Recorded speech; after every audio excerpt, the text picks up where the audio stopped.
In this practical pointer, I'll show you how to copy user settings from one user to another or to a group of users, sharing ideal LASTRADA configuration throughout your organization. Some of the settings that can be distributed throughout an organization by copying include column order, column width, multi-monitor setup, filter settings, and other user experience options. For this video, we'll use the HMA Stats module to demonstrate this concept, but this technique can be applied to any module in LASTRADA.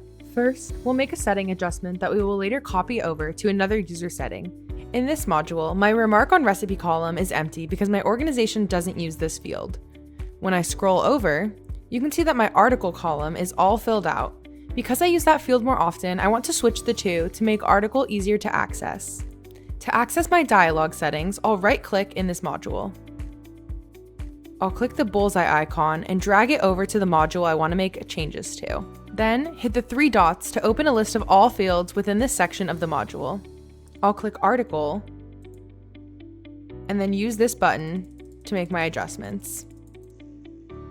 Once I've made my adjustments, I'll hit the green check mark and save and exit to see my changes go into effect.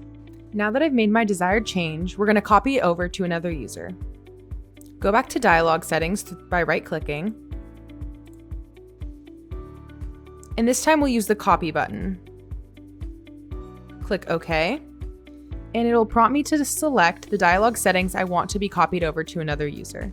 In this example, I changed the grid settings, but I'll copy all of the settings for consistency. Next, I'm prompted to select the users I want to receive these settings, with options to copy to both individual users or departments. Once you've selected your users, hit OK to save these settings. Thank you for watching. Watch our next recommended video in the Practical Pointer series here, or watch the full playlist. For more resources like this, visit our resources page at lastradapartners.com/resources and subscribe to our channel.